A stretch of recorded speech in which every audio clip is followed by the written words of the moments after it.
We're going to continue adding and subtracting rational expressions. So this example, I see that the two denominators actually have nothing in common. There's no way that we could possibly write one denominator to look like the other denominator using multiplication. Therefore, in order to find an LCD, I'm going to multiply by the opposite denominator. So I'm going to multiply the first fraction by 4x and the second fraction by x minus 1. Now really we want to think of this as a distribution for the second fraction.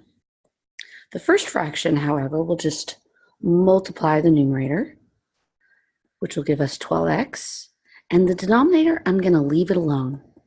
I'm not going to distribute it. And the reason is when we try to reduce later, it'll help us if we can shortcut refactoring the denominator.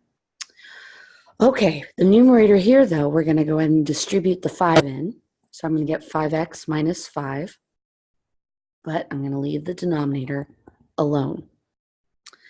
Okay, so adding the two numerators, we can combine the 12x and the 5x to give us 17x minus 5 over 4x times x minus 1. Now we need to ask ourselves if we can reduce. Can we factor the numerator? And the answer is no. Therefore, this is the answer. Okay, let's try this example here. Same basic idea. The denominators are different, so we're going to multiply by the opposite. Before I do that, though, I'm going to take this subtraction sign here, and I'm going to rewrite that 1 as a negative. That'll make it easier so I don't forget that I'm working with a subtraction. So I'm going to multiply the first fraction by x plus 2 and the second fraction by x plus 4. So the first fraction is just going to be x plus 2 in the numerator when we multiply. I'm going to leave the denominator unmultiplied. Over here, though, when I distribute, I'm going to get negative x minus 4. Now, combining the two numerators together, I notice that the x's are going to cancel. So this x and this x are just going to end up disappearing. And when I add the numbers, I'm going to end up getting negative 6. Oops, sorry. That'll actually be negative 2 over x plus 2, x plus 4. Now, there's no way to simplify this any further. Negative 2 obviously can't be factored, so there's our answer. All right, now in this example, I notice that the denominator in the very first fraction can be factored, and that's what I want to do first. I want to go ahead and actually factor the first denominator. It's a difference of squares, so it's going to factor into x plus 2, x minus 2. And actually, while I'm at it, I'm going to go ahead and change this subtraction and make that a plus negative. Okay, now I notice that they both have an x plus 2 in common, which means in this problem, I'm going to only need to multiply the second fraction by x minus 2 in order to have the two terms look alike and have the LCD.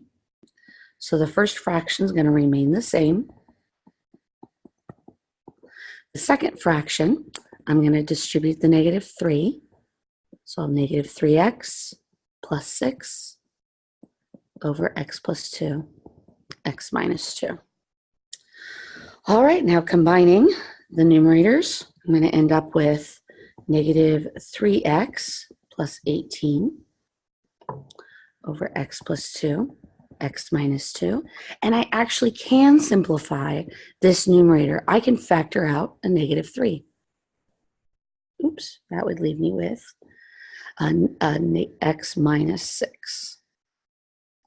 Now it doesn't reduce, but I should always check and always factor whenever possible, just in case.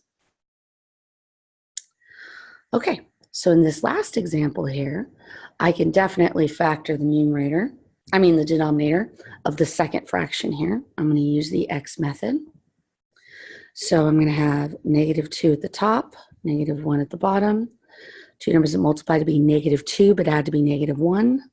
That would be -2 and +1. And I will be allowed to shortcut to my answer. So I will factor this into x minus 2, x plus 1. Okay, I notice that this is a minus, so I'm going to distribute that negative over there to the second numerator. And I have an x minus 2 in common, which means I'm going to only need to have to multiply the first fraction by the missing factor. In this case, x plus 1. Okay, so when I distribute the numerator, I'm just going to get x plus 1, leaving the denominator unmultiplied, and rewriting the second fraction. Now, even though the two denominators are actually in reverse order, they are the same. They have the same two factors, so I can combine them into one. So adding these together, the -1 and +1 are going to cancel. And I'm going to have just x over x plus 1, x minus 2. That numerator will not factor, so that is the answer.